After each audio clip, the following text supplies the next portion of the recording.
till my final breath. Let the weight of this world go. Gonna be no tears, gonna be no pain when I see that smile on my Savior's face. I won't be walking, I'll be running home. He called my name, and he stole my shame. Everything changed when I came running home.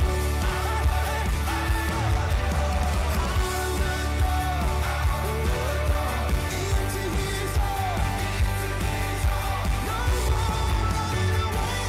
I'm running home.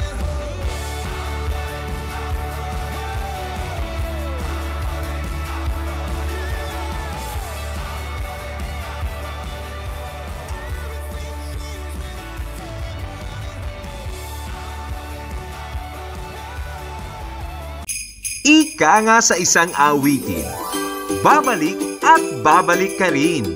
Kaya mula dito sa Jesus Reigns Forever International Ministry, Dubai. Welcome back, our beloved pastor from Jesus Reigns Forever International Ministry, Canada, Pastor John Lavalle. Stay blessed and enjoy the service.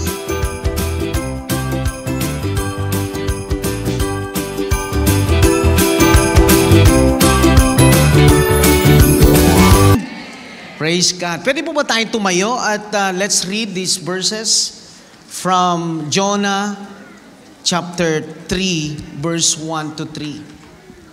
Let's read Jonah chapter 3 verse 1 to 3. Let's read. Then the Lord spoke to Jonah a second time. Get up. Verse 2. Get up and go to the great city of Nineveh and deliver the message I have given you. Verse 3. This time Jonah obeyed the Lord. The Lord's command and went to Nineveh, a city so large that it took 3 days to see it all. Let's bow down our heads. Father God, thank you so much for this wonderful time to study your word. And build this place, God, with your awesome, great, mighty presence, Lord God. So that everyone who are expectant, everyone who are full of faith today will experience the fullness of your presence. And the result will be health. The result will be revival. The result, Lord God, will be breakthrough upon breakthroughs in our lives. God, we submit to you as you use me, Lord God, as your vessel. Panginoon, let these people have a heart, Lord God, a perceiving heart to receive your word and this message. As we promise to bring back to you the glory that is due unto you. And we are here, Lord God, not for information, but for transformation. In Jesus' mighty name, amen. Sige po, makakaupo na po tayo. Today I would like to share a message. Wala pong kinalaman ulit sa isang pelikula. Ang title po niya ay, ipakita mo yung title, kapatid. Bilisan mo ng konti. Excited na kami. Hello, God Again. The God of second chances. Do you believe that God is a God of second chances? Sa mga hindi nalalaman, showing na po. Showing na ba yan? Hindi pa. No, hindi pa. Inunahan ko na sila. Kaya dapat magbayad sila sa akin. Amen? Pero, you know what? Ito talaga nilagay ng Lord sa puso ko kasi this actually is a great question. When it comes to Christianity, when it comes to our walk with God, papaano ba tayo babalik sa presensya ng Panginoon after we have committed a mistake or sin? And disclaimer lang po, this message is not for perfect people. So if you came here knowing that in your heart, I know that you have committed a sin against the Lord. And because of that sin, unti-unti kang napapalayo sa Diyos. It doesn't mean you are here today ay malapit ka na talaga sa Diyos. There's something inside of you na may pumipigil sa puso mo para lalo mo pa siyang maranasan.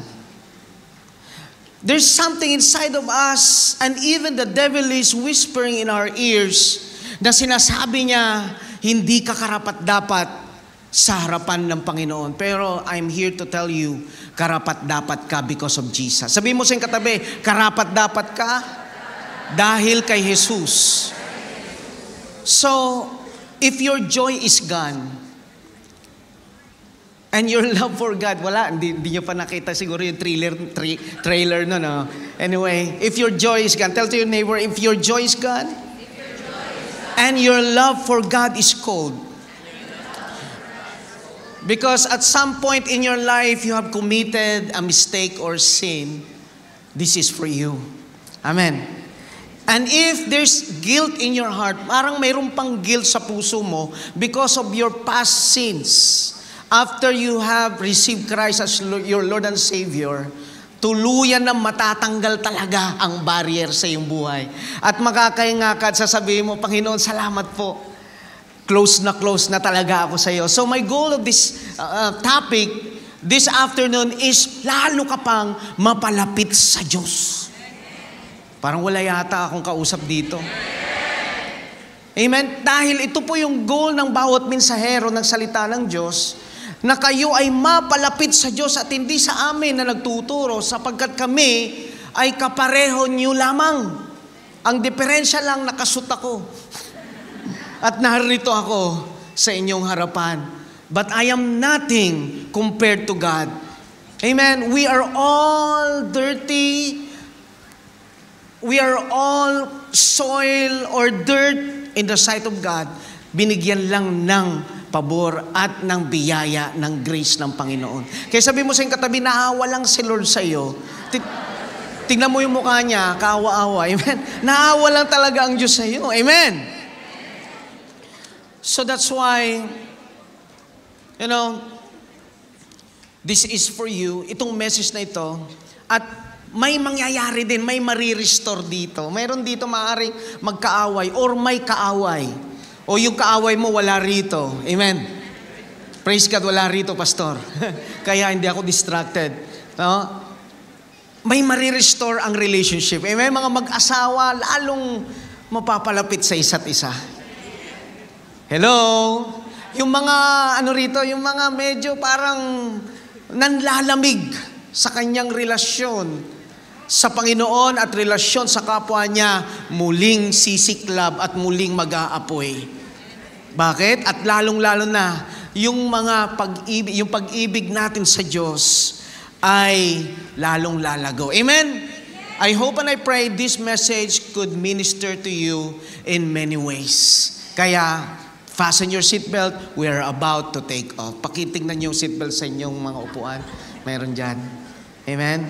Sometimes, you need a do-over. Or a starting over again. Or a renewal. Everybody say renewal. Kahapon, I got the privilege to attend the renewal of vows of Brother Jay and Sister Mai. Pakita mo nga yung picture ni Ethan at saka ni Joy. Pakita mo, kapatid. Yun, no? Praise God. Amen. Nakakatuwa, no? 2 dekadang pagmamahalan. Praise the Lord.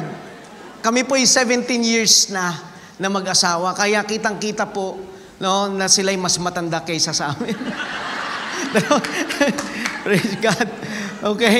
So 20, and I pray na dagdagan pa ni Lord ng another 20 and another 20 yung kanilang pagsasama. Pero kaya ako na pinagpaalam ko po ito pinagpaalam ko sa kanya. Sabi, gamitin ko nga muna yung picture mo, pogi mo dyan eh.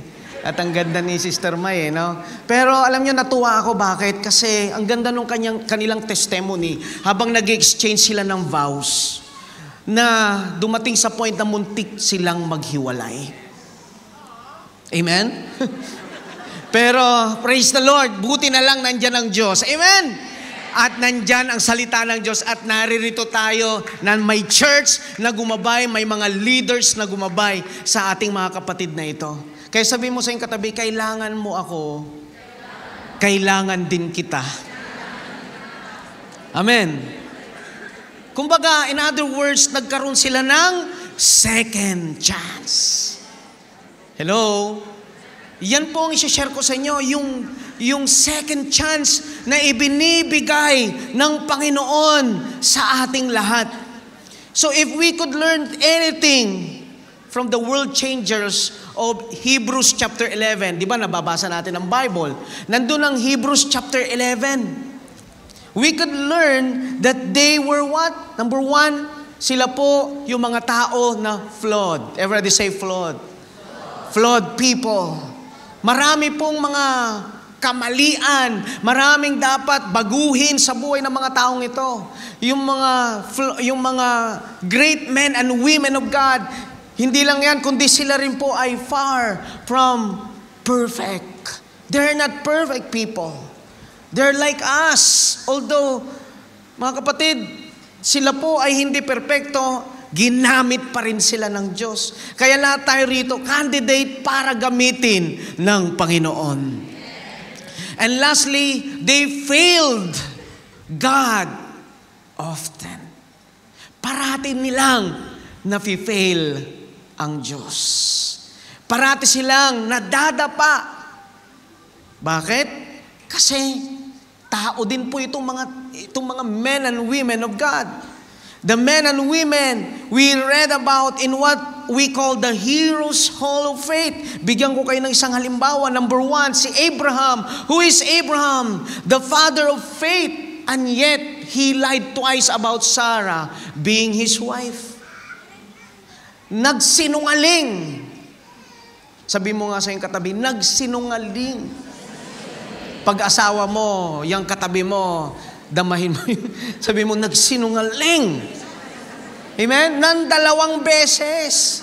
Bakit? Kasi si Sarah is actually his half-sister. Amen? But the problem there is natakot siya na baka siya patayin dahil napakaganda ni Sarah. Kaya sinabi niya, sister niya, instead na sabihin niyang wife. Nagsinungaling. Pangalawa, si Jacob, ganun din ang apo ni Abraham. No? Siya rin po ay nagsinungaling at nag-connive. No? Ibig sabihin, nandaya po siya, kaya nga ang pangalan, number 2 pala yan, number 2, sorry, number 2. Sarah, everybody say Sarah. Laugh at God's promise of a child. Nung sinabi sa kanya ng Diyos, ikay magbubuntis, natawa siya. Kaya ang pinangalan sa kanyang anak ay Isaac, kasi natawa siya. Amen. Isaac means laughter. Number 3, sino po yun? Si Jacob, he lied, no? And also connived. Number 4, sino pa? Great men and women, Noah. Number 4, got drunk. Para sa mga lasenggo rito. Hindi ko sinasabing okay lang ang uminom. Amen. Pero ang sinasabi ko rito, kahit na siya ay manginginom dati, ginamit pa rin siya ng Panginoon. Amen? Tama, mga kapatid. Okay, number 5. Number 5, Samson was a very immoral man. And yet, God gave the supernatural strength that he needs in order to defeat the enemy at the last breath. Doon sa point na malapit na siyang mamatay, ginamit pa rin siya ng Panginoon. Gideon, kilala niyo naman si Gideon. Siya yung nagtagumpay sa pamagitan ng 300 men. Tinalo niya ang katakot-takot na sundalo using the 300 men, of course, with God's power. But at first, he was afraid. Takot siya. Amen? Amen? Halimbawa, dito, may pumasok at sinabi niya, may Armalite siya. At sinabi, lahat ng Kristiyano, papatayin ko. Lahat ng mananampalataya ni Kristo, papatayin ko. Siguro lahat kayo maglalabasan. Amen. Bakit? Kasi nakakatakot. Sa totoo lang. Tama po ba? May takot. Sabi mo si katabi, alam ko may takot ka eh. Pero okay lang yan.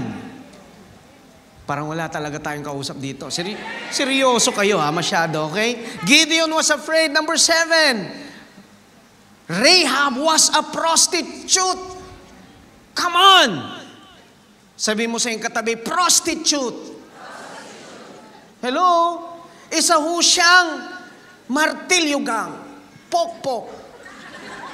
Ngunit ginamit pa rin ng ating Panginoon. Bakit? Kasi hindi nalilimitahan ng Diyos sa paggamit sa atin dahil sa ating mga kakulangan at kamalian at buhay na pinagmulan.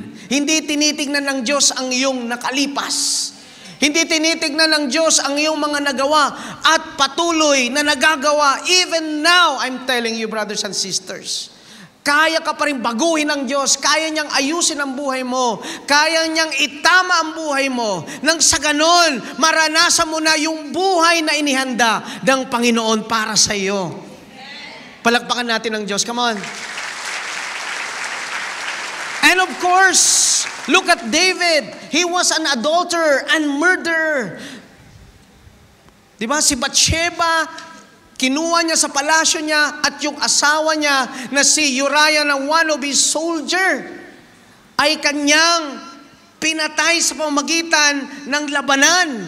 Inilagay sa unahan at hinayaang mamatay ang asawa ni Bathsheba para makuha niya si Bathsheba. Tinan mo, napakasamang taong yan. Pero, nevertheless, ang Diyos, tinawag pa rin siyang man after God's own heart. Why? It is because these people, itong mga sinasabi ko, itong mga pinag-uusapan natin mga taong ito, great men and women of God, pero sila po ay maraming mga flaws, maraming pagkakamali, maraming mga past. Kaya sabi mo sa iyong katabi, hindi ka nagkamali ng pinuntahan. Dahil alam ko naman ang kalokohan mo. Ngunit babaguhin ka ng Diyos. Amen? At gagamitin ka niya. Number 9. Sino pa? Si Elijah. He was suicidal at one point. Number 10. The Samaritan woman was divorced more than once. Kaya ikaw, kung ikaw naparito ka, nafe-feel guilty ka, nakukondem ka, ginajudge ka ng ibang tao, at ang masakit, kapwa mo Kristiyanong nadjudge sa iyo. I'm telling you, kung ikaw ay nagja-judge ng isang tao, bago ka magturo, siguraduhin mo yung 3 daliri mo hindi nakaturo sa iyo. Kaya kapag nagturo ka ganyan, amen, para lahat sa Kanya. Do not judge. Why? Kasi lahat ho tayo ay may mga pagkakamali, may mga flaws sa buhay. Ngunit sa biyaya lang ng Diyos, kaya niya tayo itinatayo, kaya niya tayo ginagamit. It is because of the grace of God. And this woman, she was divorced more than once. Hanggang sa natagpuan niya, yung 7 lalaki sa buhay niya ay walang iba kundi si Jesus Christ. Amen? At doon na tuluyan na bago ang kanyang buhay. At syempre, kilalang natin si Simon Peter. He openly denied the Lord 3 times. But God gave him a second chance. Everybody say second chance. Jesus recommissioned him at the Sea of Galilee. Amen. Think about this, mga kapatid. These people messed up God, but God gave them second chances. Maybe, sabi mo si katabi, maybe, kailangan mo rin ng second chance. Why? Because the truth is, we all fail in life. We all have lapses. That's why we need second chances. Today, tignan natin yung klasikong istorya ng isang propeta. Ang pangalan po niya ay si Jonah. He was called the runaway prophet. At bakit siya nag-run away? Tignan muna natin kung paano nag-umpisa ang lahat. Amen? Sa Jonah chapter 1 verse 3, God commanded Jonah to go to Nineveh or Nineveh. It is I think a country in Assyria na mortal na kaaway ng mga Israelita. At itong Assyria na to, sila po ay mga sobrang masama, wicked country, wicked people. Ngunit, dahil ang Diyos mabuti, mapagmahal, at gusto niya lahat mabigyan ng opportunity magsisi, God sent Jonah at sinabi niya, mag-preach ka doon. Nang sa ganun itong mga taong ito, malaman nila na may Diyos na nakatingin, nakatunghay sa kanilang mga buhay, na may Diyos na handang tumanggap sa kanila in case na magbago ang kanilang mga puso at isipan. In case na sila'y magsisi.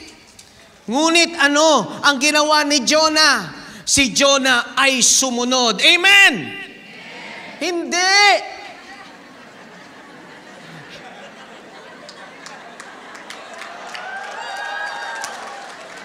He ran away. Tumakbo siya palayo. Palayo sa Diyos. Sabi mo sa katabi, palayo.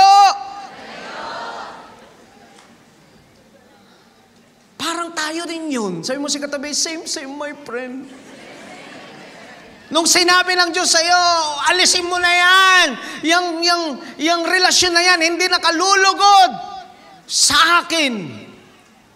Pero nung ginawa mo, lumayo ka sa Diyos. Instead na magsisi at baguhin ang iyong pamumuhay. Maraming beses, katulad ni Jonah, tayo po ay lumalayo. Tingnan niyo ho, ang picture ng kanyang paglayo. Tingnan niyo po, ipakita natin. Ayan po, no? Si Jonah, nung sinabihan ng Diyos, pumunta ka sa Nineveh. It is from Joppa, nakita niya yan? It is just 550 miles. Amen. 550 miles. Ilan ang kilometers from here to Abu Dhabi, Pastor Alfred? 150. Parang 5 beses o 6 na beses na Abu Dhabi. Amen? Are you still with me? Let's just imagine, Anong ginawa niya? Instead na pumunta doon sa mission niya, pumunta doon sa gawain na sinabi ng Diyos para sa kanya. For example, inutusan ka ni pastor, pumunta ka sa international city. Ang ginawa mo, pumunta ka sa Fujairah. At ang layo ho ng Joppa to Tarshish ay 2,500 miles. Kung sa panahon natin yan, 4 hours flight yan. Siya'y sumakay sa barko. Kaya nga, this leads to a truth that says, kapag ikaw, sabi mo sa katabi, pag lumayo ka sa Diyos, sasamahan ka ng demonyo. Na para lalo kang lumayo ng lumayo hanggang sa hindi ka na makabalik sa Panginoon. Kaya mag-ingat. Bakit? Kasi, yan, ipakita mo ulit, pinipicturean nila Yung mga hindi nagtitake down notes, joke lang. Maganda yan, para mabilis. Amen? Picturean nyo na lang yung mga verses. Tama po ba? Sabi mo sa katabi, kapag lumayo ka talaga sa Diyos, sasamahan ka pa ng kaaway, bibigyan ka niya ng ticket, sa aeroplano, o kaya sa barko, para lalo kang lumayo, at lumayo nang sa ganon, hindi ka na makabalik sa Panginoon. Pero praise God, pwede pang bumalik sa Diyos. Bakit? May second chance sa Panginoon. Amen? So ano nangyari? May solusyon. Sabi mo sa katabi, may solusyon ng Diyos. Ano ang kanyang ginawa? Jonah chapter 1 verse 17. Now the Lord had prepared a great fish to swallow Jonah. And Jonah was in the belly of the fish 3 days and 3 nights. Nandun siya sa loob, kinain siya ng isda na sana siya ang kumakain ng isda dahil siya'y marunong sumunod. Hamor, anong klase isda? Galunggong. Salmon. Mackerel. Sea-bream. Tinan nyo, sabi ko, wow. Nung kami nila Bishop, kahapon o isang araw, kumain ulit kami sa Zamzam. No? At may bukod sa chicken at saka sa Muton, mayroon ding fish. Amen. At nung nandun kami sa Fujairah, mayroon na namang fish. Dito sa UAE, sagana sa isda. Amen. Amen. Bakit sagana sa isda? Na in case na ikaw ay hindi sumunod, lalamunin ka ng isda. So instead, mga kapatid, na tayo ay hindi sumunod sa Diyos, sumunod ka na lang para ikaw ang kakain ng masarap na isda. Amen. Palapahan natin ang Diyos. So this is the wake-up call of God. You know what? Kahit kinain siya ng isda, it's God's grace yun eh. Biyaya ng Diyos sa kanya yun. Amen? Amen? Para bago pa siya makarating doon sa lugar na kung saan it is the point of no return, pinigilan siya ng Diyos sa mamagitan ng isda. Alam niyo yung mga cell leader ninyo, minsan yung nagpa-follow up sa inyo, sila yung parang isda. Amen? Na parang, pastor, ang kulit-kulit talaga, para akong lalamunin ng cell leader ko eh. Pero pinapalo up ka kasi para hindi ka tuloy-tuloy, magtuloy-tuloy na lumayo sa Panginoon. Ibinigay ng Diyos, God provided, at napakaganda, nung siya'y kinain ng isda, hindi siya nginuya. Nilulun lang siya ng dahan-dahan. Bakit? Inutusan siya ng Panginoon. Tama? Kaya nung nandun siya, 3 araw, 3 gabi, buhay pa rin siya. Are you still with me? Praise the Lord. God got his attention. In the stomach of a great fish, Jonah came to his senses. Sabi mo sa katabi, Jonah. Or sabihin na lang natin yung pangalan natin. Sabihin mo yung pangalan mo, John came to his senses. Eh, Sister Jonah no? Nandito. Walter came to his senses. Minsan, kailangan na lang talaga na patahimikin ka eh. Dahil sobra ka ng busy, dahil mong ginagawa. Trabaho dito, trabaho doon. Para ma-realize mong mali ang iyong ginagawa. Kaya pinatahimik siya ng Diyos for 3 nights and for 3 days for him to realize na dapat siya ay sumusunod. Na dapat siya ay hindi lumalayo sa Panginoon. So what happened when God saw that this man inside the belly of this great fish repented? Jonah chapter 2 verse 10. Pinapass forward lang natin kasi 4 na chapter siya. I don't have time para i-share sa inyo yung kabuuan niyan. But here sabi niya, so the Lord, everybody says, read it. So the Lord spoke to the fish and it vomited Jonah on dry land. Vomited pala, sorry. Kinurek ako ng aking anak. Amen. Palakpakan natin ng Diyos. Next time, Karis, don't do that, ha? Sabi mo sa iyong katabi, anong gusto mo? Sumuko sa Diyos o isuka ka ng isda? Hindi, isinuka. Amen. Sabi nga nila, nag-iisip yung iba, baka pastor, hindi siya isinuka. Baka sa ibang butas lumabas. Amen.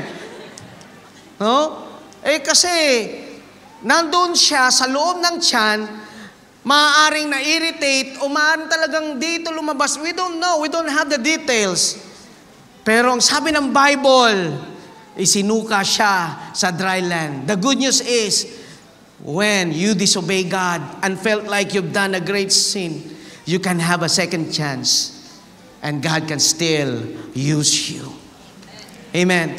Kung naririto ka ngayon at sinasabi mo, parang, pastor, my story is already over because of my mistakes, because of the sin that I have committed in life.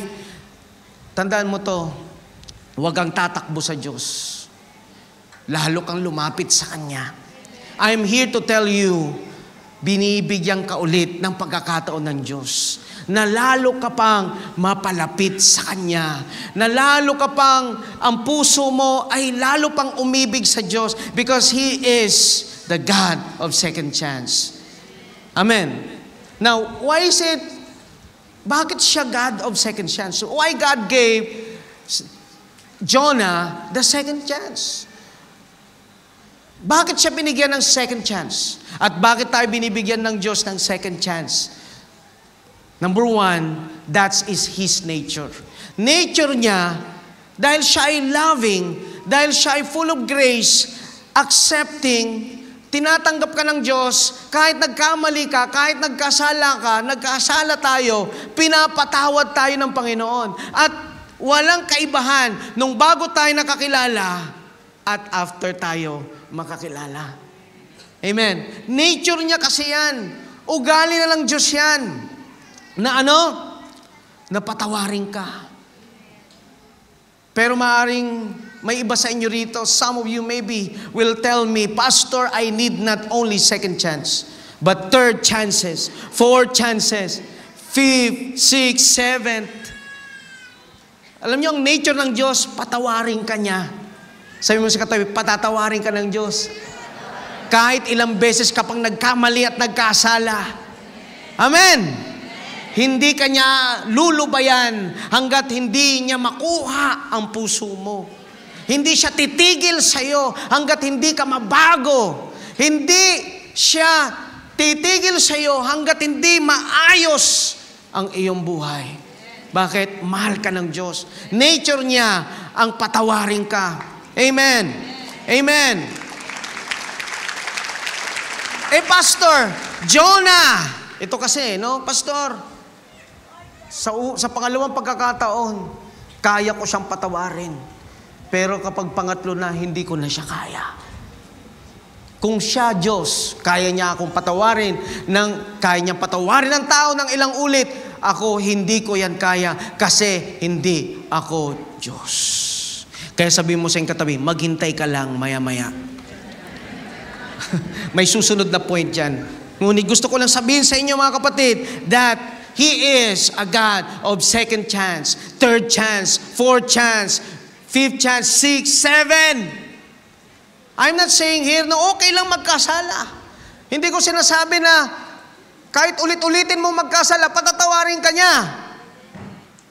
At ituloy mo lang yung mga maling iyong ginagawa. Pero ang sinasabi ko rito, kapatid, you will pay a lot. Amen. We cannot afford to commit sin. Why? Kay rami ng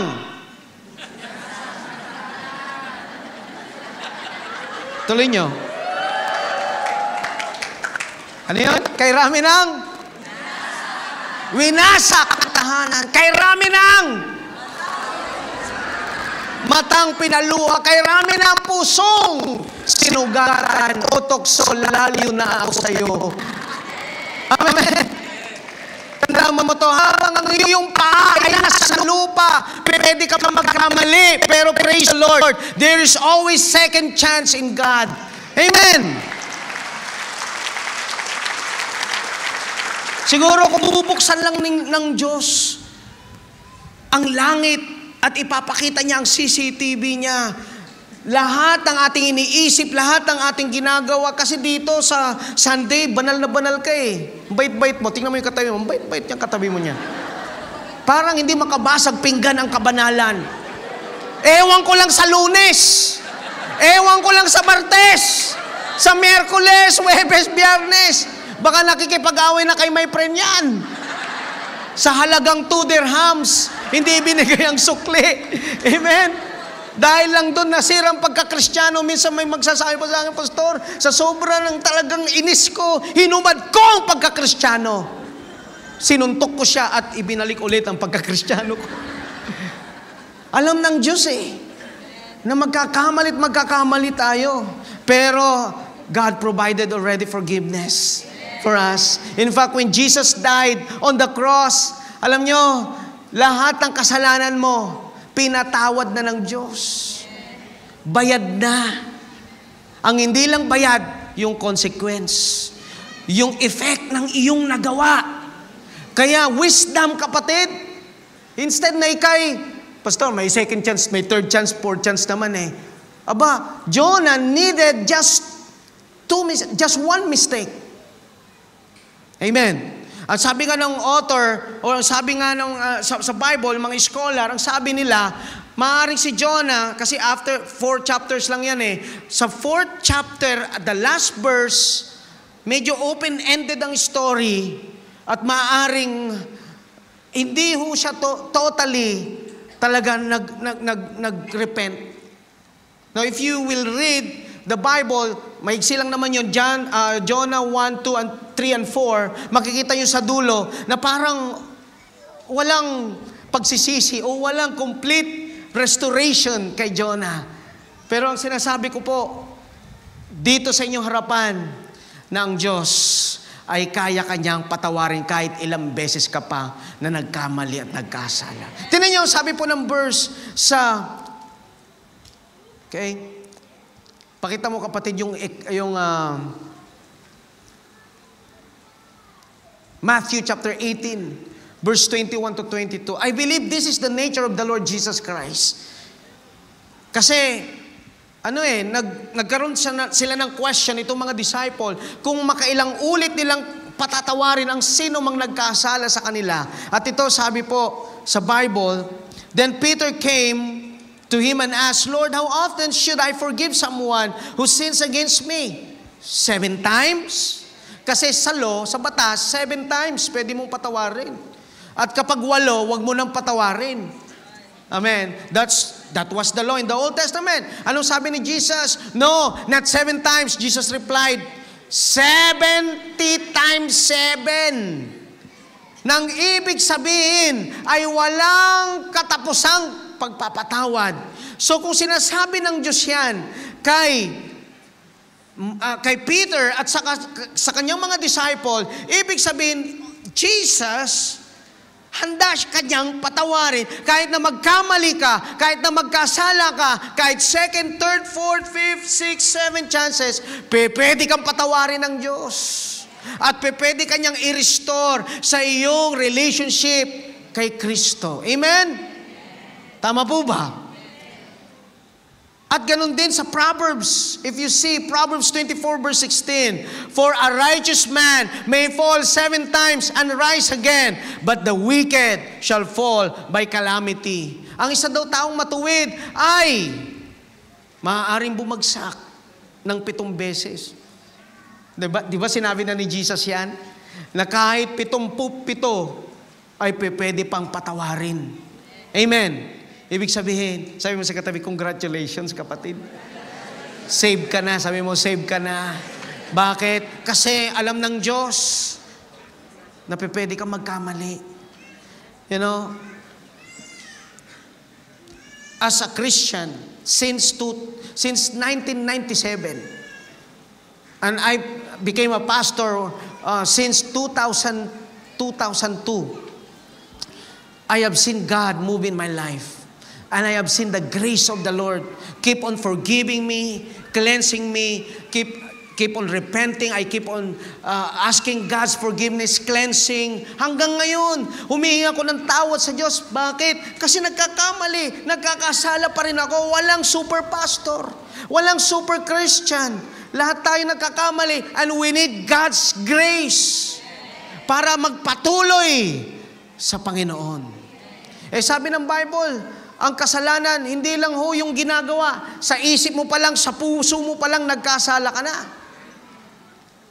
So, huwag mo sasabihin sa akin, Pastor, that message is not for me. You know, I'm so righteous. I'm holy. Walang ganun dito. Amen. Kung sino man walang kasalanan dito, pumunta rito sa harapan. Sasambahin natin. Pero please lang, magpapako ka sa cross, ha? Tapos, pag napako ka na sa krus, mamatay ka. At pag namatay ka, mabuhay ka muli after 3 days. Saka ka namin sasambahin. Amen? Walang ganun dito. Sabi mo sa katabi, kapatid, pare-paro lang tayo.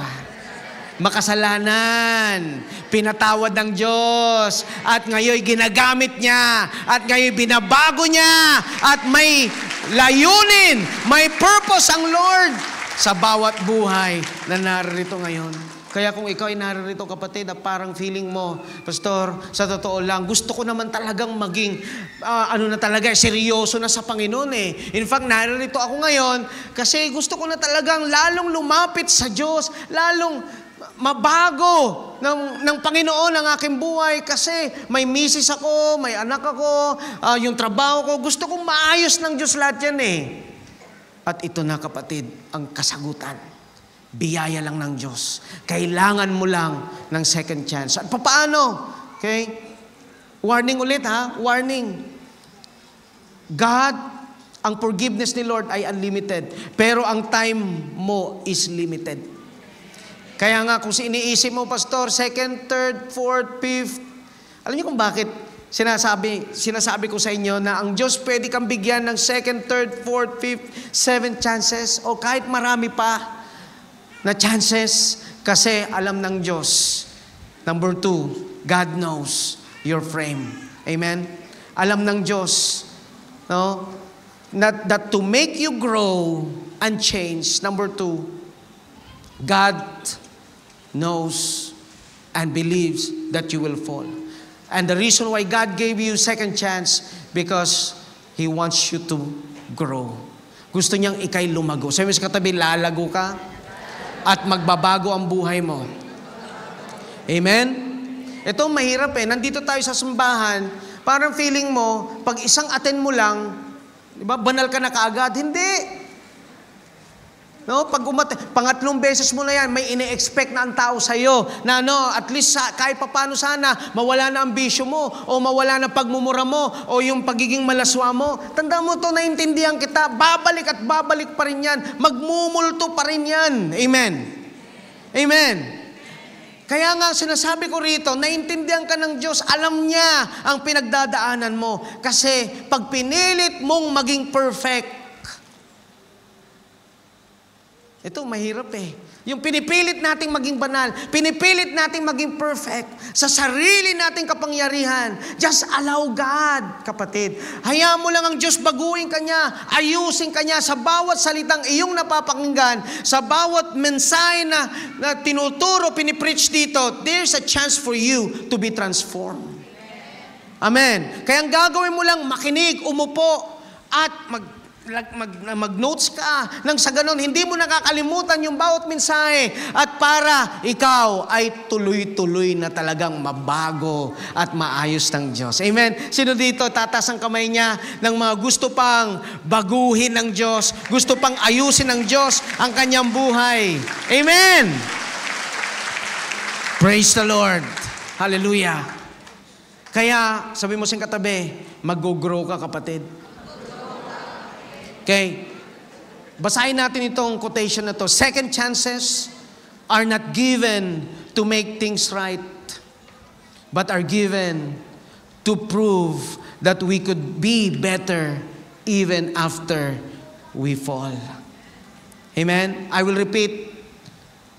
Second chances are not given to make things right, but are given to prove that we could be better even after we fall. Kahit na nagkamali ka, kahit na bumagsak ka, kahit na tayo nagkasala, ay pwede pa rin baguhin ng Diyos. At ang ine-expect niya, habang ikay nagkakamali, nagkakasala, lalo kang lumalago, lalo kang natututo, lalong inaayos ng Diyos ang iyong buhay. Good news, di po ba?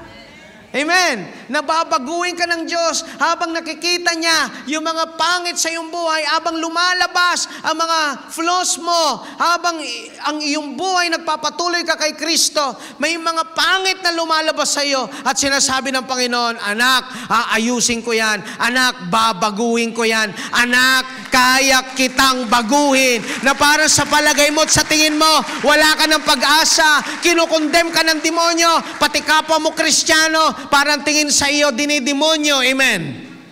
At pag nakikita kaya, sinasabi niya, labas sa pangalan ni Jesus.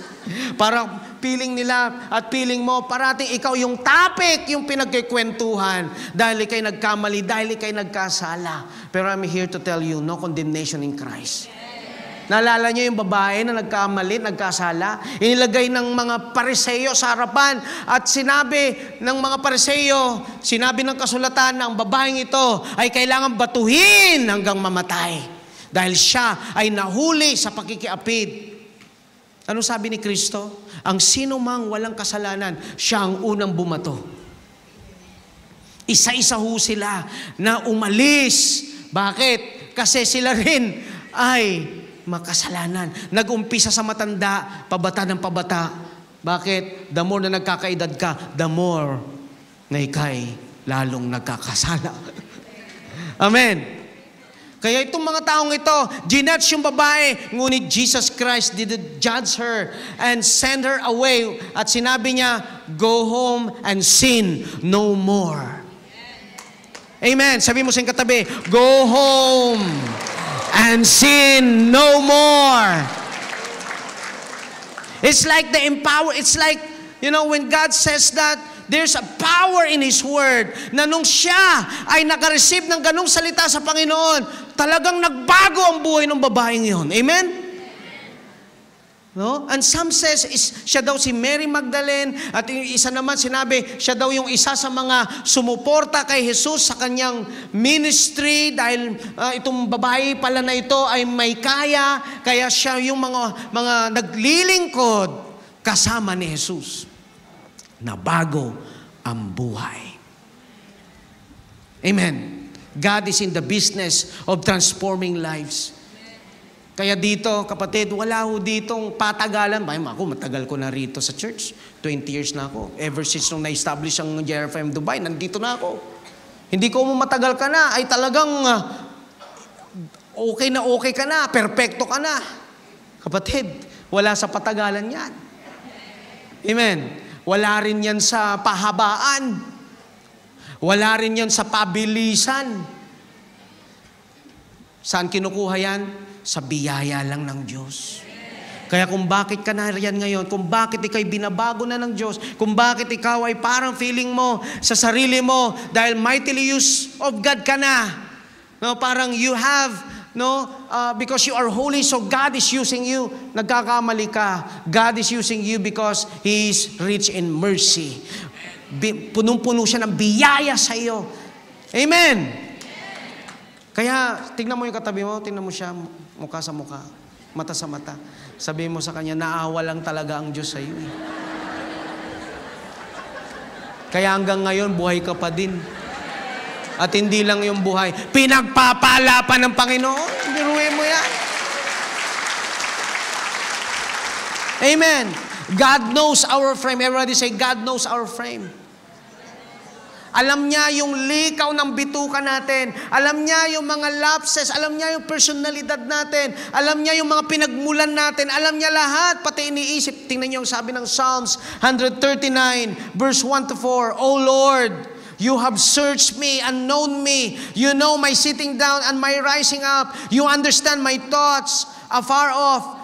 You comprehend my path and my lying down, and are acquainted with all my ways. For there is not a word on my tongue, but behold, O Lord, you know it all together. Kilalang kilala ka ng Diyos. But despite na kilalang kilala ka ng Panginoon, alam nyo, kung surveillance camera lang, no? Sa langit, napakadaming camera. At hindi lang yung nakikita, ang yung ginagawa, pati loob ng isip mo, alam ng Diyos. Yung nasa puso mo, alam din niya. Yung nararamdaman mo, bago pa sabihin ng iyong bibig, alam niya. At alam niya kung ikay upo, kung ikay tatayo, bawat actions na yung gagawin, alam na ng Diyos yan. Pero hindi niya kinukontrol ang iyong mga iniisip at ginagawa. At alam din niya na may mga times sa buhay mo, sa buhay ko, na tayo ay pwedeng magkamali. But despite of that, yung knowledge na yon, sabi ng Panginoon, mahal na mahal pa rin kita. Amen. Sabi mo sa katabi, kahit na alam ng Diyos, ang pinaggagawa mo sa buhay, mahal ka pa rin ng Panginoon. At hinihintay ka lang niya na magbalik loob at sabihin, Lord, nagkamali, nagkasala ko, ayusin mo na po ang buhay ko. Kasi ang demonyo sinasabi niya, wala, kahit anong gawin mo, ganyan ka pa rin. Simba-simba ka pa. Amen, amen ka pa. Praise the Lord ka pa. Wala rin mangyayari sa iyo dyan sa church na yan. No? Sa impyerno pa rin ang bagsak mo. Yan ang iyong naririnig. Pero narito ngayon, ang iyong lingkod at sinasabi niya at sinasabi ng Diyos sa iyo sa pamamagitan ko na may pag-asa ka pa. Sabi mo sa katabi, may pag-asa ka pa. Aayusin niya ang buhay mo. Aayusin niya ang pamilya mo. Hindi pa uli ang lahat hanggat ikay may hininga, hanggat ikay nabubuhay sa mundong ito. Kaya magdesisyon ka na. Magdesisyon ka na. Huwag mo na ipagpaliban pa. Amen. Amen. Alam nyo, tinan nyo ang sabi po ng 2 Corinthians 12, verse 9. Si Apostle Paul, parati siya nagpipray, Lord, alisin mo itong infirmities na ito sa buhay ko. We don't know kung ano yung infirmities. We don't know kung ano yung weakness na kay Apostle Paul. Sabi nga nila, si Apostle Paul daw ay maliit na lingkod ng Diyos, kalbo. Yun ang pagkakadescribe. I'm not here to offend you, okay? Siya daw walang buhok, okay? No? At maliit. Tapos siya daw po ay duling. No? Blessed are the cross-eyed because they can see God twice. Amen? 2 beses daw nila makikita ang Diyos dahil duling sila. Okay? So itong si Apostle Paul, mightily used by God. Ngunit meron siyang infirmities. Sabi nga ng ilang scholar, meron daw siyang weakness na ito daw ay maaaring flesh o kasalanan o siya daw ay isang, we don't know kung ano yung buong detalye. Walang sinabi ang Bible. Maaaring sinabi rin ng iba, maaaring siya daw ay may weakness sa kanyang katawan. Thorn in the flesh. Maaaring mayroon siyang kulugo o mayroon siyang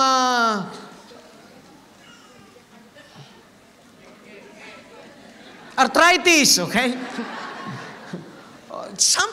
There's something wrong sa kanyang katawan kasi naglilayhan siya, gumagaling yung mga kanyang mga pinagpipray eh.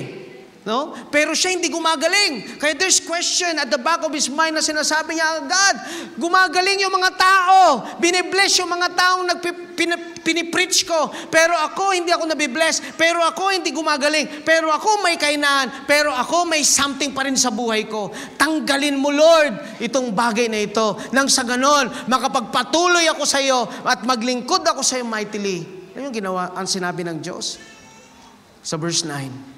And he said to me, 2 Corinthians 12 verse 9, my grace, let's read, my grace is sufficient for you, for my strength is made perfect in weakness. Therefore, most gladly I will rather boast in my infirmities, that the power of Christ may rest upon me. Alam mo kung bakit lumalabas yung kahinaan sa iyo? Alam mo kung minsan parang there's tendency, may tendency kang magkamali, magkasala, bumalik sa dati. May tendency, bakit? Pinapaalala ng Diyos na kapag wala ako sa buhay mo, hindi ka makakapamuhay ng may kabanalan. You need my presence. Kaya wala rito nagsasabi, Pastor, di na ako magsisimba ha.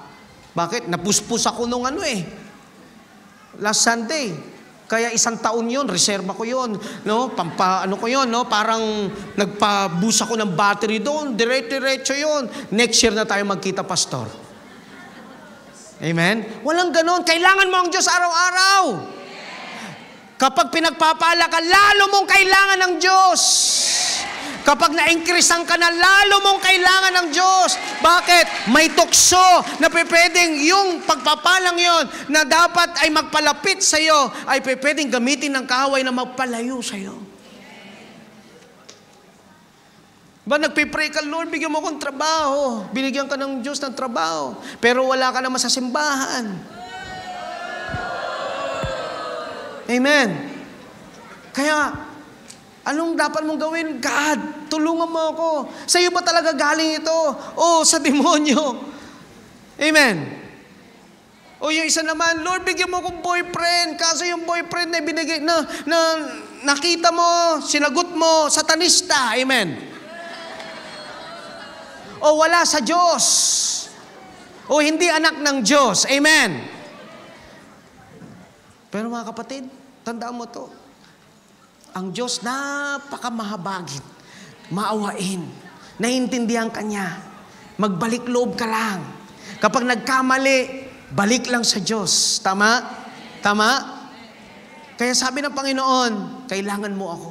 Kailangan mo ang Diyos. Araw-araw, minu-minuto, segundo ng iyong buhay. Pagkatapos ng preaching na ito, ako'y pupunta sa CR. Sabihin ko, Lord, salamat po, sinamahan mo ako. Mamaya, paglabas namin, papunta kung saan man kami magdi-dinner, Lord, ingatan mo po kami. Sa aming sasakyan, kailangan kita, bigyan mo ako ng special favor. Pag walang parking, Lord, favor naman. Ang hirap mag-parking dito. Bigyan mo ako ng favor. Hindi yung self-sufficient ka na parang, uy, anointed. Puspus ng banal na espiritu. At hindi mo ina-acknowledge ang presence ng Lord sa iyo. Biruin mo, kahit kakain kami, God, samahan mo ang pagkain namin, naway hindi kami mabulunan. Grabe. Bakit parating nananalangin, parating umiingi sa Diyos, parating umiingi ng favor ng Panginoon? Why? Because we need Him. We can do nothing without God. Only by His grace, that's why we can stand. Hello? Kaya sabi ng Diyos, Apostle Paul, medyo ikaw dahil matindi ang pagkakagamit sa iyo at maraming revelation sa iyo. Kaya inalaw ko yan sa iyong buhay para lalo ka pang lumapit at magtiwala sa akin. He knows your frame. Alam niya. Ngunit despite of that, mahal ka ng Diyos. At kung magkamali man, may second chance, may third chance. Amen! Palapakan natin ang Panginoon. Napakabuti niya, napakabait niya sa ating lahat. And lastly, the reason why God gave Jonah the second chance for you to understand that everyone is like us that needs second chance.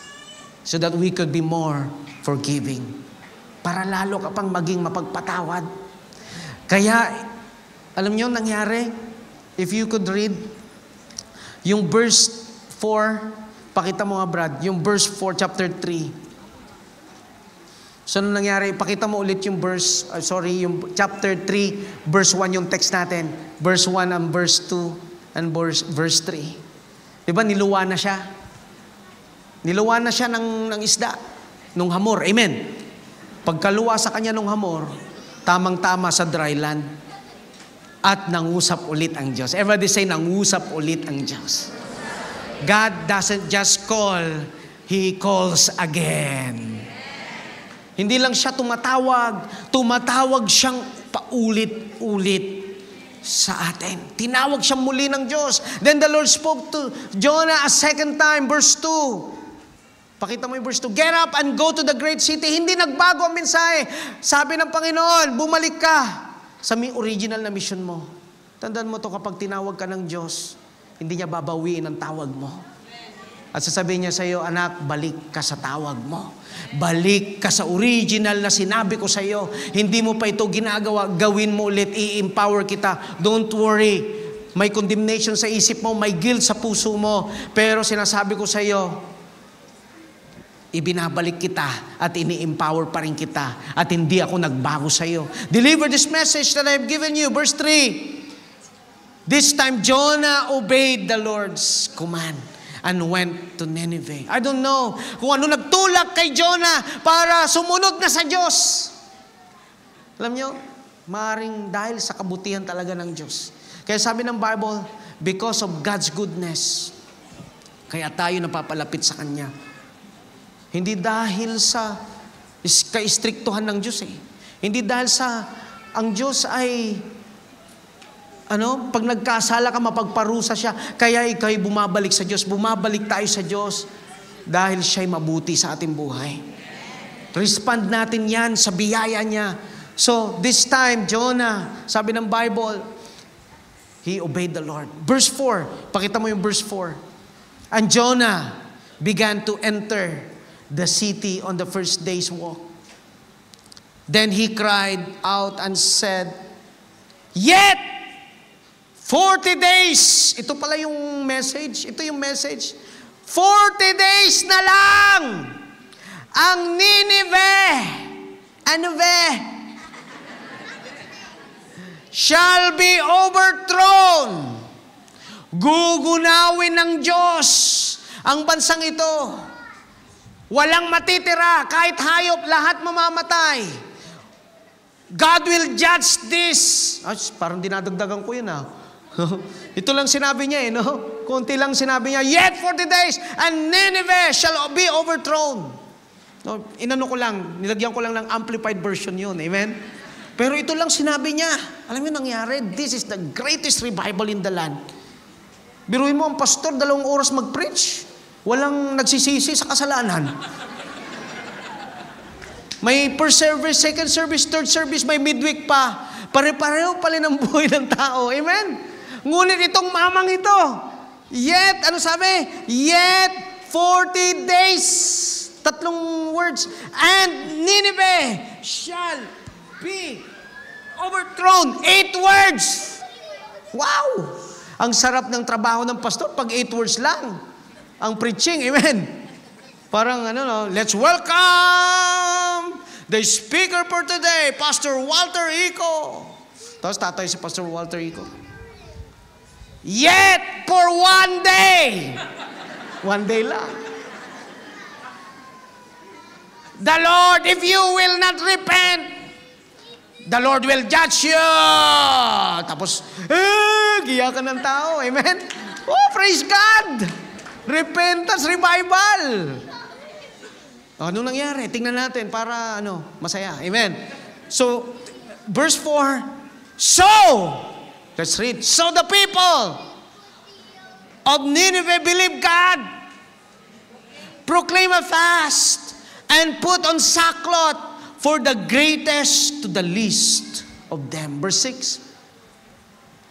Then word came to the king of Nineveh, and he arose from his throne and laid aside his robe, covered himself with sackcloth, and sat in ashes. In other words, nagsisi silang lahat kasama ang hari. Amen. And last, verse 10. Lumagtaw tayo sa verse 10. Then God saw their works, that they turned from their evil way, and God relented from the disaster that He had said He would bring upon them, and He did not do it. Amen. God relented because they repented. Everybody say, God relented. Because they repented. You know what? We are now in the dispensation of God's grace. Ibig sabihin sa Old Testament, kapag nagbitaw ang Diyos ng judgment, magkakatotoo talaga, mangyayari talaga.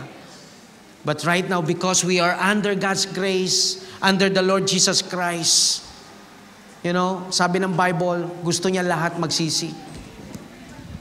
He is not impatient. He is waiting for everyone to repent. Amen.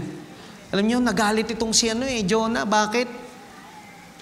Kasi kaya naman, sa totoo lang, kaya hindi ako sumunod sa iyo, Lord. Dahil alam ko mahabagin ka Dahil alam ko tanggap mo kahit sino man siya Kahit ano pang nakaraan niya, tanggap mo siya.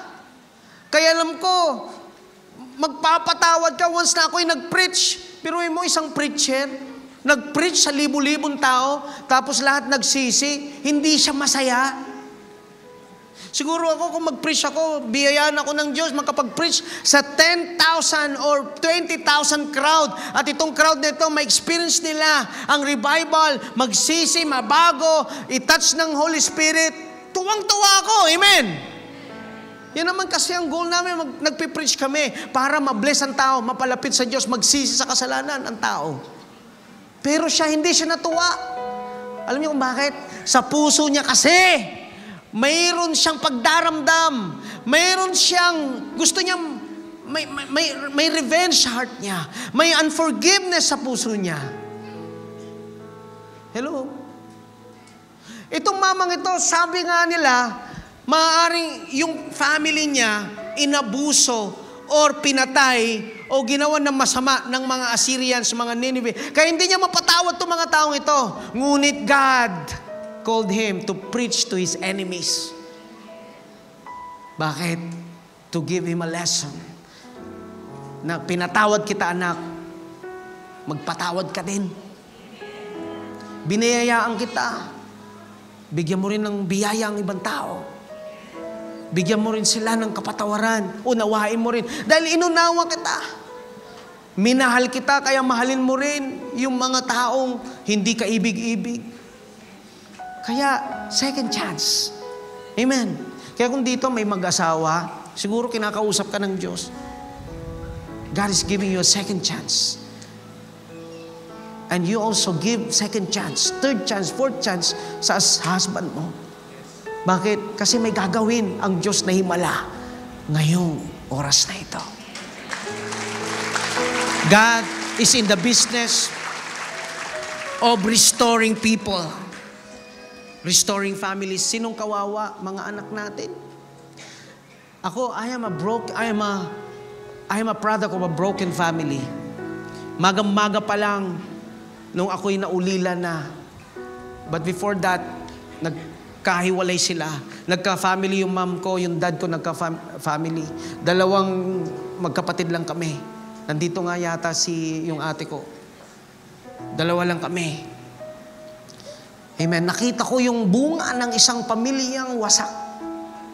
Bakit? Dahil sa stubbornness ng mga magulang namin. Dahil sa hindi pagpapatawad. Dahil sa hindi pagtanggap. Bakit? Hindi ko sila sinisisi kasi wala sila sa Panginoon. Pero ikaw nasa Panginoon na. Naranasan mo lang kabutihan niya. Ba't ayaw mo siyang patawarin? Ba't ayaw mo i-release yung forgiveness, Pastor? Pinapatawag ko na siya. Huwag ko lang makita ang pagmumukha niya. Kumukulo talaga, Pastor, ang dugo ko. Naalala ko yung utang niya.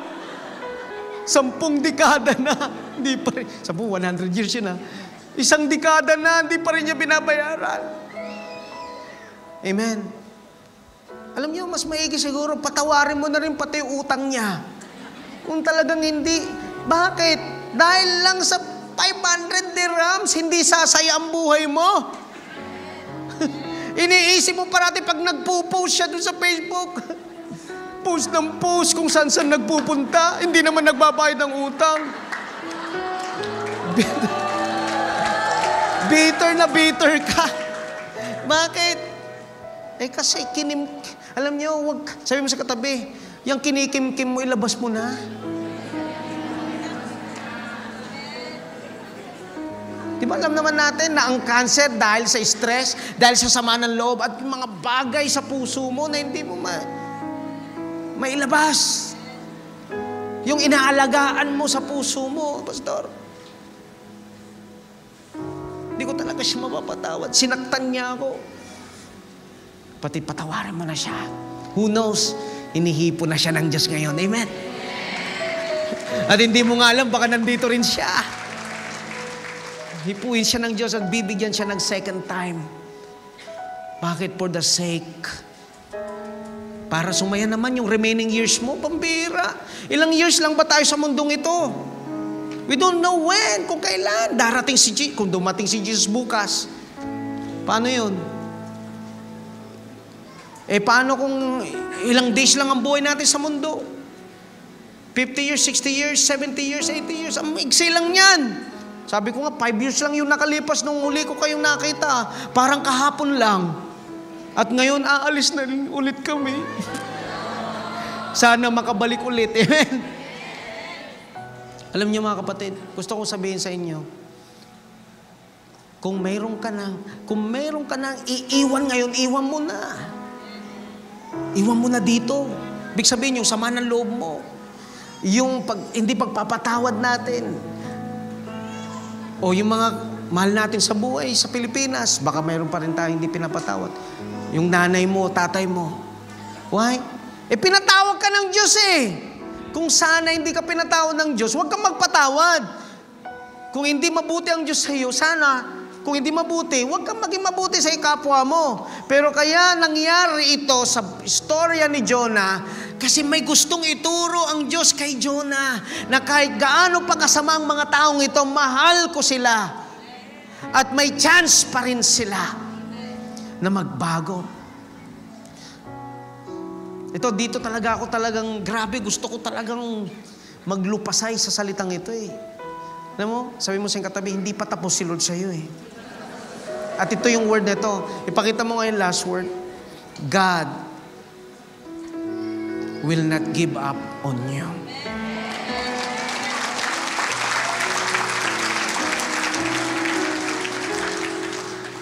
Sabi mo sa katabi, He will not give up on you. Hihintayin ka niya. Bakit? Mahal na mahal siya, punong-puno siya ng biyaya sa iyo. At sinasabi ng Diyos sa iyo, anak, gawin mo na yan ngayon. Tumayo po tayong lahat. Come on, lift up your hands. And thank God for His goodness. Thank God for His grace. Thank God sa Kanyang kabutihan sa iyong buhay. That despite of all your shortcomings, despite of your mistakes, alam ng Diyos na pwedeng ilang ulit kang madapa, ilang ulit kang magkasala. Ngunit bago ka pa madapa, bago ka pa magkasala, inihanda na ng Diyos ang Kanyang kapatawaran sa iyo. Dahil gusto niya i-restore ka sa original calling mo. Dahil may layunin ng Diyos sa buhay mo.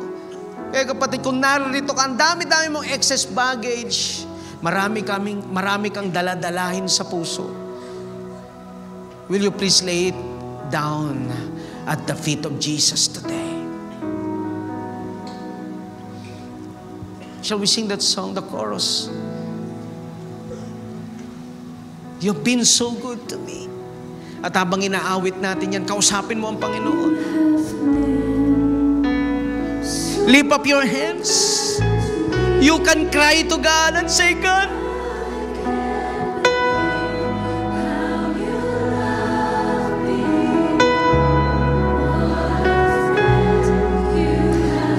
the Spirit of the Lord will touch you today. He will restore your love for God. He will restore you from His calling in your life. So good.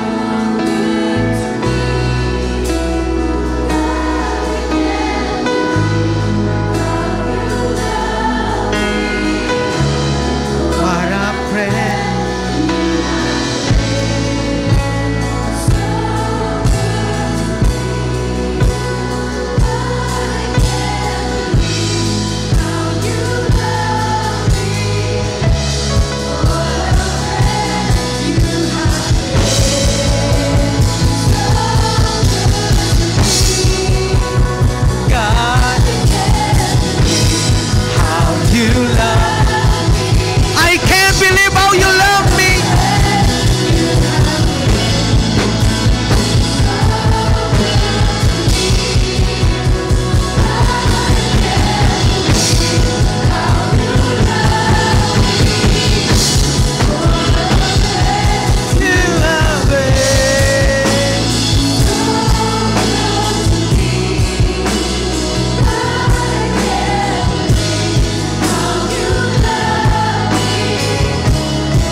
If you are that person that God is talking to right now, kung ikaw yan, lumapit ka. Gusto mong ma-restore sa Diyos. If you want restoration, come here in the altar of the Lord. If you want to do something and yet may pumipigil sa iyo, gusto mo na talagang tuloy-tuloy nang magbago ang buhay mo, ngunit may pumipigil sa iyo, come here in front. I'm going to pray for you. Sige, lahat po ng mga gustong hipuin siya ng Panginoon at i-restore ng Diyos ang kanyang buhay Kristiyano. Or you felt like there is condemnation in your heart. Gusto mo mawala yun. There's guilt in your heart. Gusto mong mawala yun. Paglapit mo, sige, lumapit ka sa altar. Itaas mo ang iyong kamay. Kapatid, this place is not the place for holy people. for perfect people. This place is a place for those people who need God, who need God's grace. Lord, aamin ako, marami pang mga bagay sa buhay kong alam kong mali.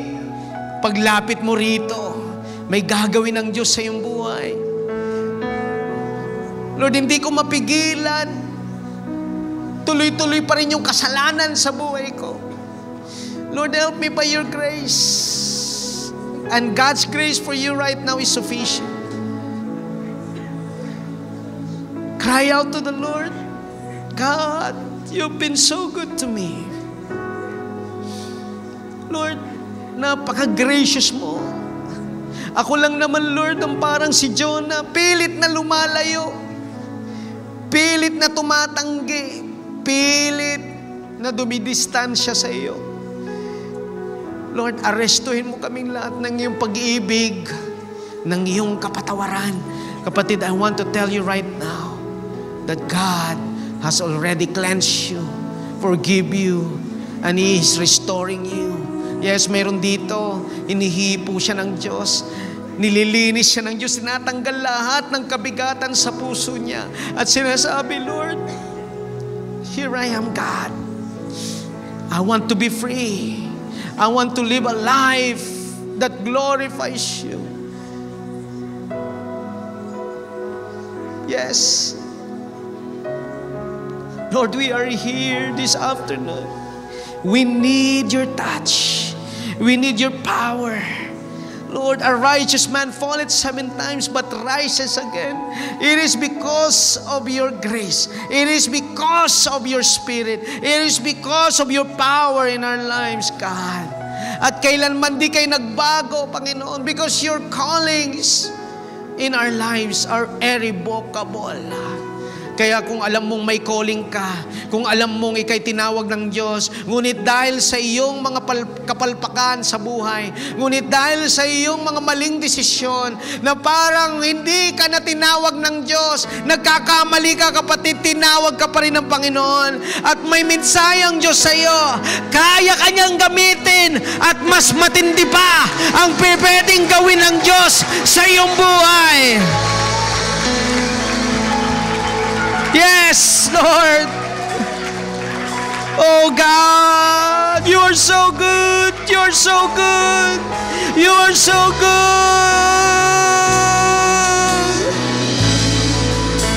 So good to me, God, I can't believe how you love me. What a friend you have been. So good to me, God, believe how you love me. what a friend you have been. So good to me.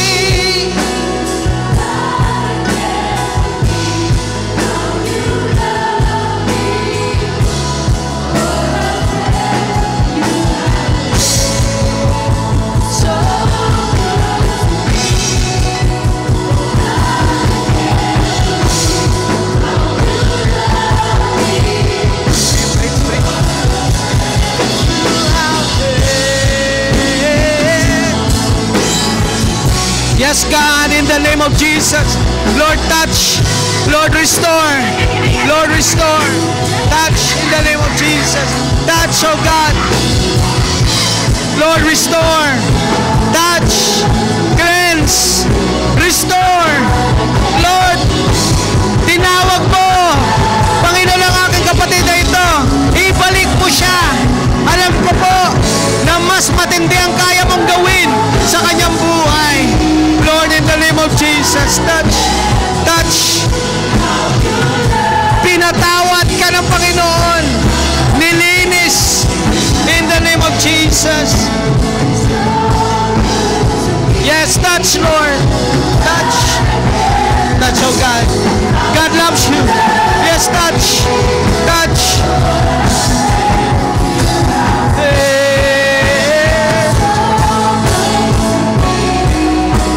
Touch, oh God, in Jesus' mighty name.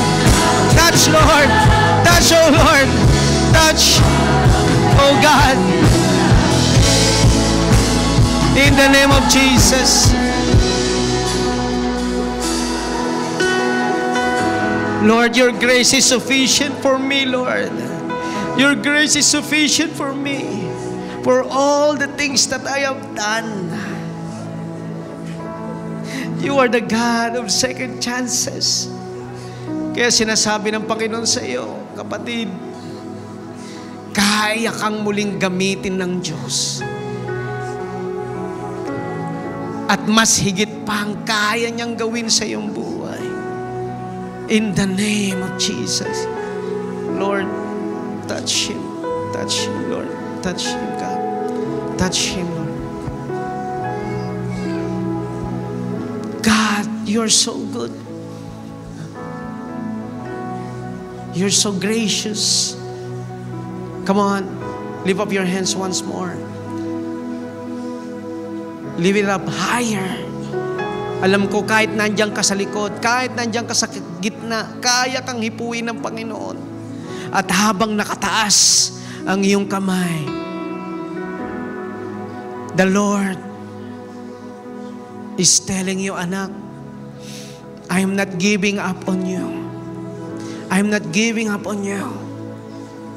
Because you have a great destiny in the kingdom of God.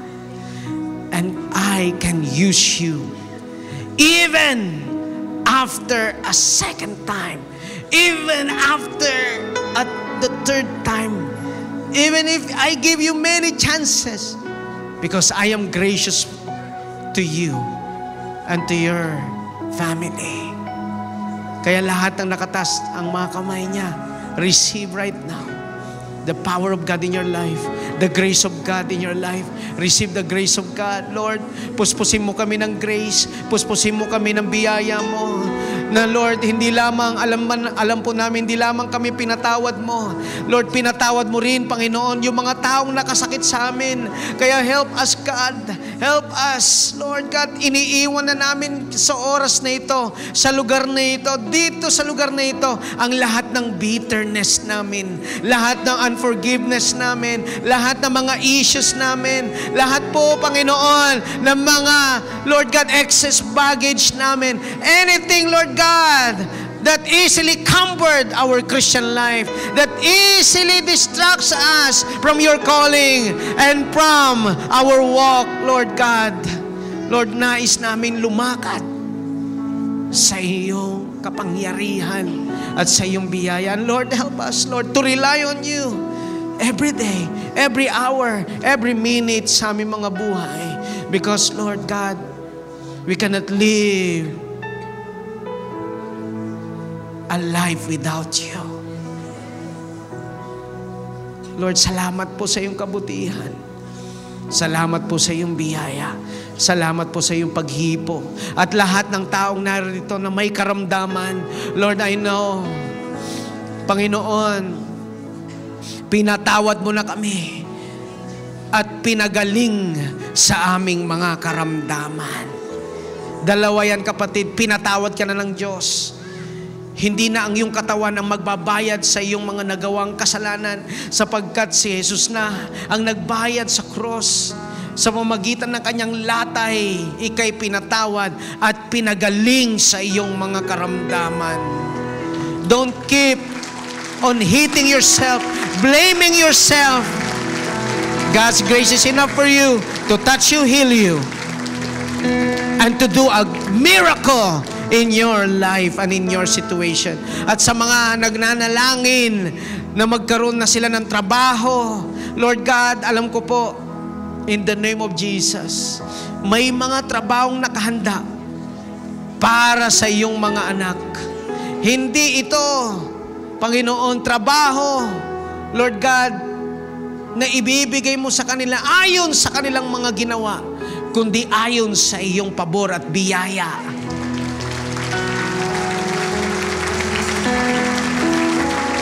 At mayroon dito, Lord, pagpapalain mo, magkaka-breakthrough siya sa kanyang finances. Mayroon dito, i-restore mo ang pamilya niya. Lord, mabubuo muli, Panginoon, ang family. at muling mag-aalab ang pagmamahal ng mag-asawa. At ang mga anak, O Diyos, ay iingatan, sasamahan. Lord, alam ko po, lahat kami narito ngayon, may kanya-kanyang mga suliranin, ngunit walang suliranin na walang solusyon sa inyo. Lord, walang suliranin na iyong inihayaan sa aming mga buhay na walang solusyon. Lahat ng suliranin, lahat ng problema sa Diyos ay may solusyon. God, salamat po, Panginoon. Sa iyo po namin binabalik ng maingat ang papuri at pagsamba sa pangalan ni Jesus. Come on, give God the glory. Give God the praise. Hallelujah! Malakas na sigaw. Hallelujah! Sabihin natin lahat, thank you, Jesus! Hallelujah, Lord. And receive the blessings of the Lord today. May the Lord bless you. May the Lord keep you. May the Lord lift up His countenance to you and be gracious to you and give you shalom, shalom to you and to your family. The love of God, the Father, and the grace of our Lord and Savior Jesus Christ, and the fellowship of the Holy Spirit be with us all as we depart from this place, Lord. Thank you. We bring back to you the glory in Jesus' mighty name. Amen. Amen.